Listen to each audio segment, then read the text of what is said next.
1944.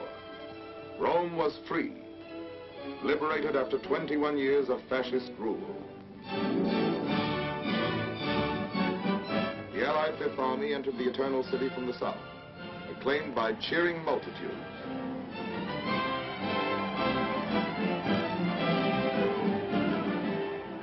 Through the streets where the chariots of the Caesars once rolled, tanks and trucks rumbled past historic landmarks.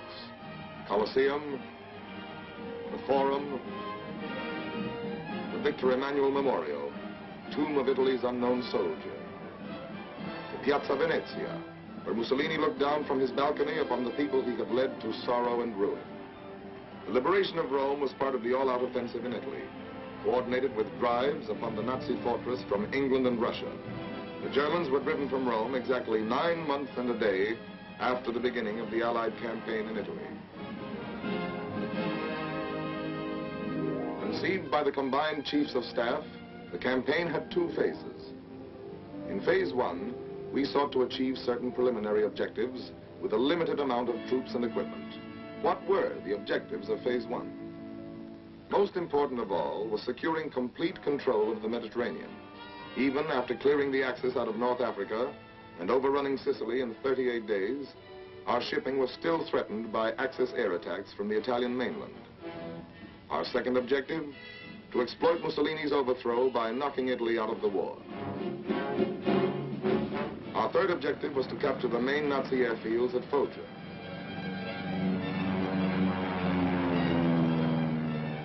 Fourth, we wanted to engage the enemy at the quickest point of contact and force him to withdraw as many divisions as possible from the Russian front and the invasion front in Western Europe. Phase 1 of the Italian campaign began on September 3rd, 1943, when the British Eighth Army at Messina, under General Montgomery, pushed across the narrow straits toward Calabria from the toe of the boot.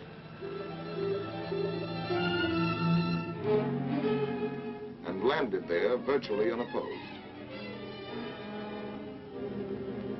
The towns of the toe were swiftly occupied, and the Eighth Army pressed north up the peninsula.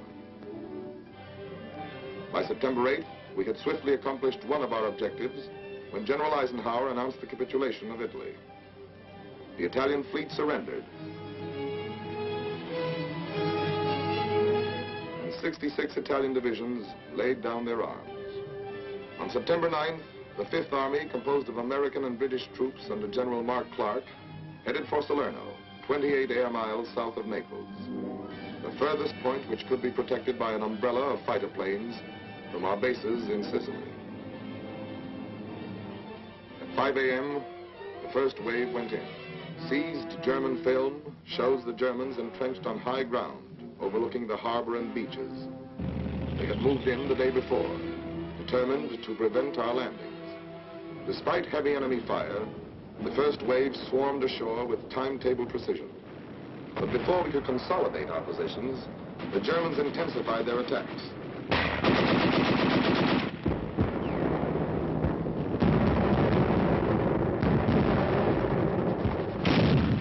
88mm guns slowed up our landings and imperiled the entire beachhead operation.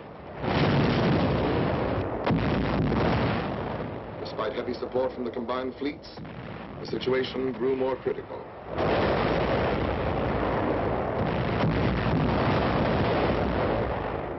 The Luftwaffe was thrown into the struggle in great numbers, seriously hampering the landing of additional troops and equipment.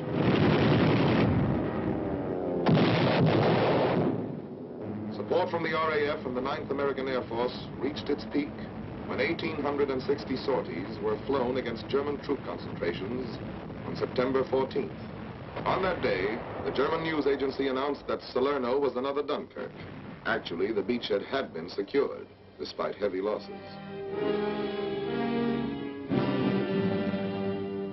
Meanwhile, the Eighth Army was pressing north.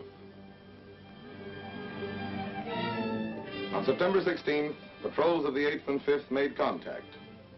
The 8th was a threat to the German left flank, while the 5th Army counterattacked from the beachhead.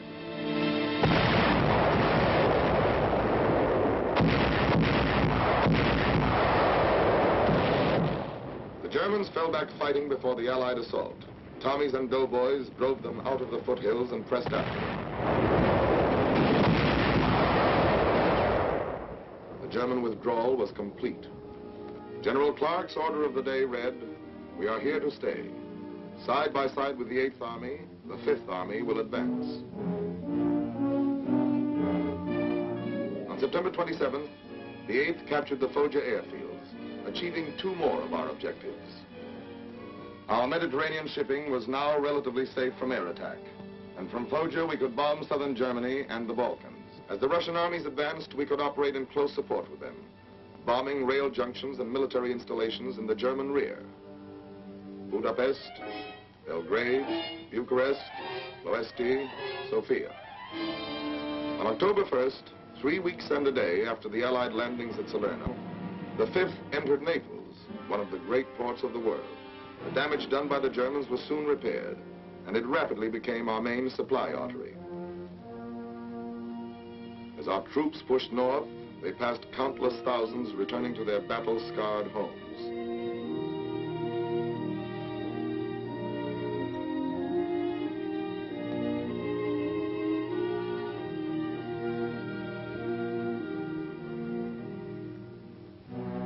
This was once a farmhouse near Francolizi. The farmer had refused to give up his livestock to feed German engineers. He and his family were locked into the house, and a charge of explosives was set off in the cellar. It was a family of 5.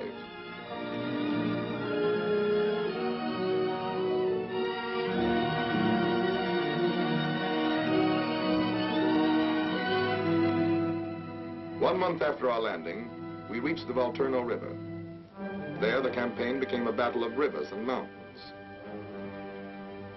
fought through autumn torrents, wind and rain.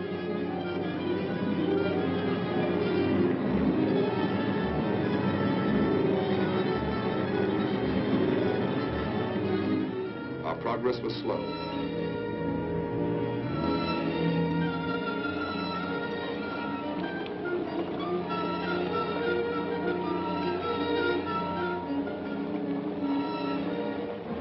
Advance units sometimes clung to their rain-soaked positions for 30 days without relief.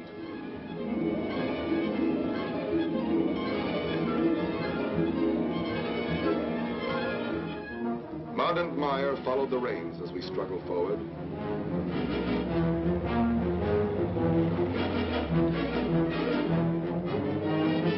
Throughout the centuries, there have been hundreds of wars in Italy, but only once has it been conquered through these mountains. Winter brought snow, ice, and freezing temperatures. A topographical map shows how the mountains lie like an endless row of fortresses, each protected by its moat, a river at right angles athwart our line of march. Here, weeks were consumed forcing a single pass, crossing a single river. 100 men often held up 1,000. Let us see on this typical situation how the Germans defended a pass and the methods we used to capture it.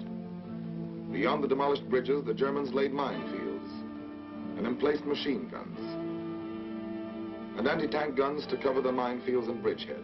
Further back, they built pillboxes and concealed artillery just over the crest of the mountains. To take a position like this, we first had to lay down a tremendous artillery barrage. Behind this, our infantry had to swim the river at night, clear a way through the minefield, and put the machine guns and anti-tank guns out of action. Only then could pontoon bridges be put down and our artillery brought across. Then, as our guns went to work on the pillboxes and on the enemy artillery in the mountains, the infantry captured the pass by working around the enemy's flank, storming the pillboxes from side and rear, and silencing them with grenades and flamethrowers. Much of the time, the going was too steep for vehicles, and muscle and mule took over. Supplies were brought through over precarious trails.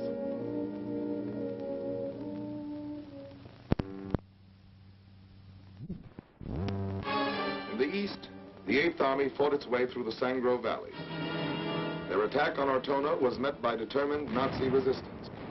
Powered by tanks, the Germans counterattacked desperately. For 18 days, tank battles and hand-to-hand infantry fighting raged through the streets.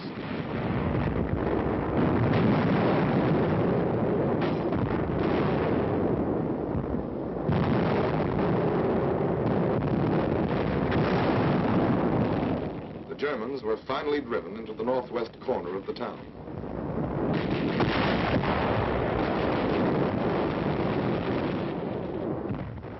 Outfought, exhausted, the enemy pulled out. The 8th pressed after them.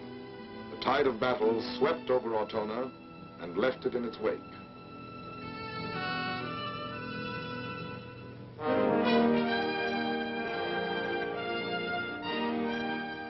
When General Eisenhower visited the Central Front, it was 3 months since we had crossed the Volturno.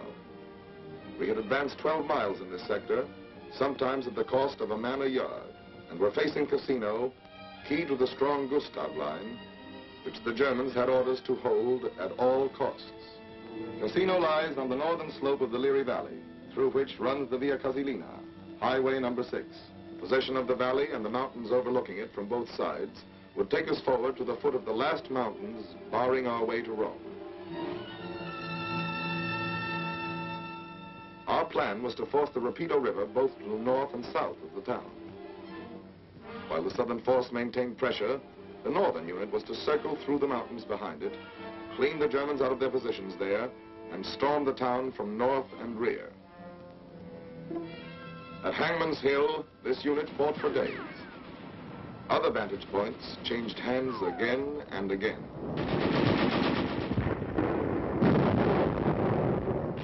Finally, another force which had crossed the Rapido from the south fought its way into 1/3 of the town.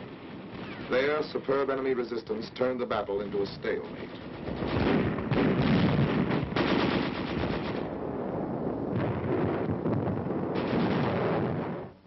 The Gustav Line ran across the peninsula and was anchored at Cassino.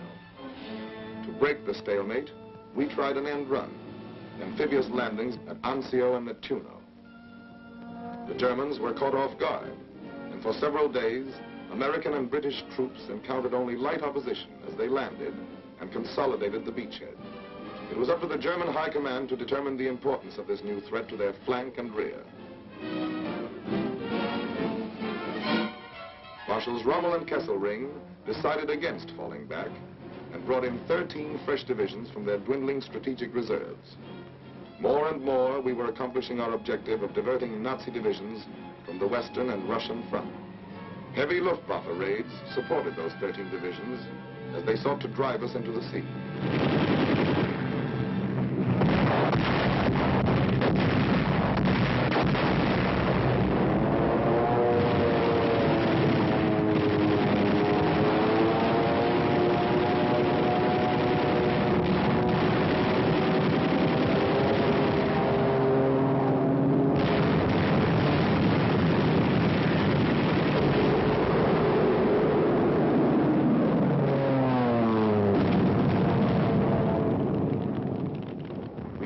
Three powerful German attacks, holding the 100 square miles of beachhead area with innumerable small infantry fights,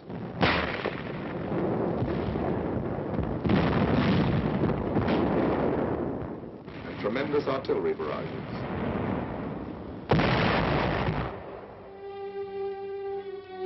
We paid a heavy price to hold the Anzio beachhead in casualties and in men captured by the enemy, shown in these Nazi films.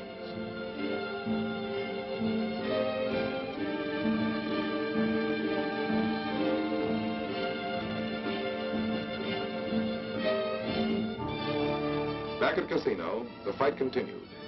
The Germans held an obvious advantage by their occupation of the Benedictine Abbey above the town. They were asked to abandon it and refused. We had no alternative but to bomb the abbey to save soldiers' lives.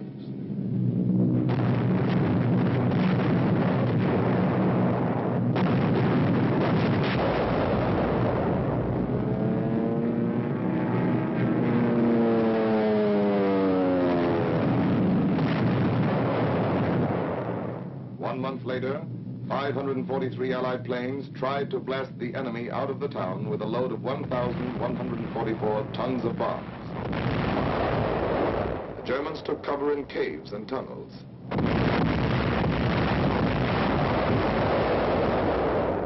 Behind the fighting at Cassino, preparations were underway for phase 2 of the campaign. the all-out assault. Phase 1, the preliminary campaign, was drawing to an end. Reinforcements and great quantities of new equipment were brought in. Our forces were regrouped. British and Polish troops in the Liri Valley, Americans in the west along the Garigliano River, the French Expeditionary Corps in the center. By sunset, May 11th, preparations had been completed. All along the front, the German-dominated heights were under the muzzles of Allied guns. At 11 p.m., they went into action.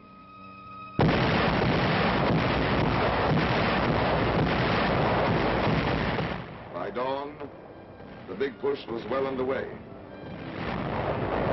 General Alexander, commander of the Allied forces in Italy, told his troops that to them had fallen the honor of striking the first blow in the great final invasion of Fortress Germany.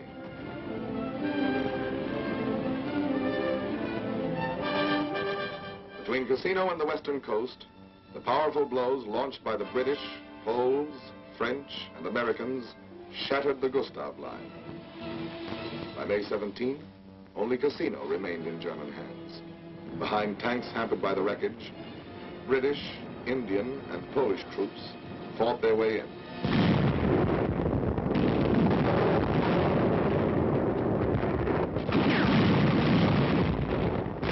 On May 18, Cassino fell, and the Gustav Line had ceased to exist. Prisoners were brought in on every sector of the front.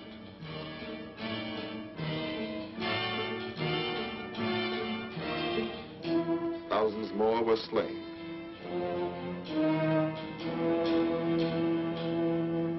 The men who were taken alive were beaten, exhausted, hopeless. The power of our offensive was written in their dazed, haunted faces. But there were still 17 German divisions in Italy that had to be battered to pieces.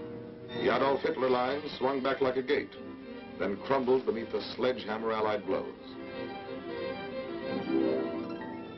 On May 23rd, the Anzio troops broke out of their beachhead area, and 2 days later the two groups met at Borgo Grappa.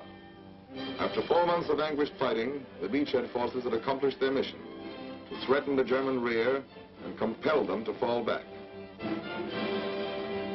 The road to Rome was lined with the wreckage of Nazi legions, blasted by Allied air power as they fled before the reunited Fifth Army.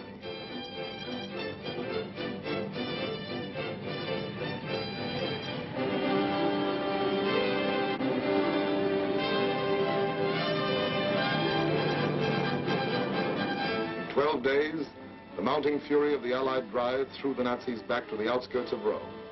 Films taken by Italian anti-fascists show the evacuation of Rome, one of the greatest blows of the war to Nazi prestige. The streets were deserted as the Nazis left.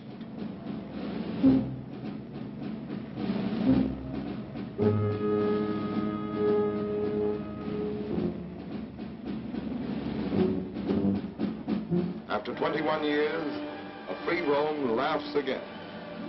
A free Rome speaks again. A free Rome reads again.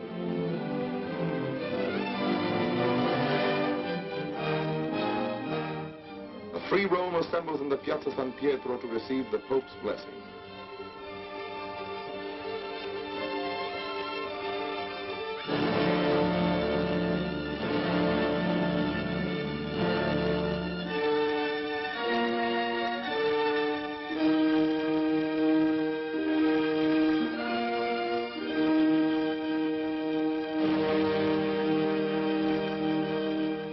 Free Rome prays, remembering the dead.